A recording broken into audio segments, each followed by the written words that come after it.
Okay, our gentleman number 1, gentleman number 2, gentleman number 3, gentleman number 4, and last but not the least, gentleman number 5. Okay, winners parang pantay-pantay talaga yan. Pero hindi nakabase ito sa palakpakan. Talagang may judging po tayo. May judging.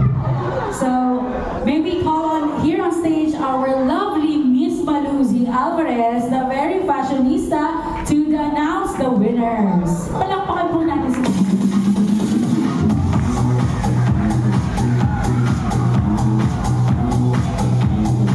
parang gusto ko rumampa kayo, Mike. Rampa muna si Bruno. Okay, let's go! Let's give it up for MTA!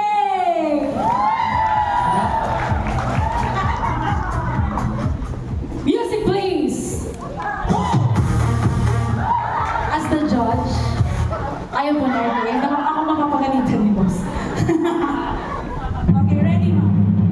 Okay, so, yung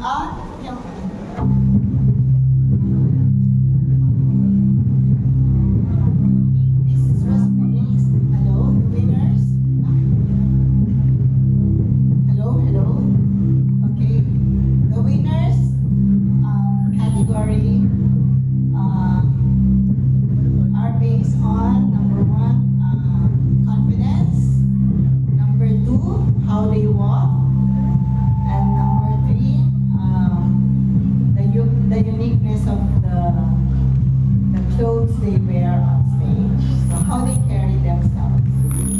So for the boys, for the men, sorry, I'd like to call on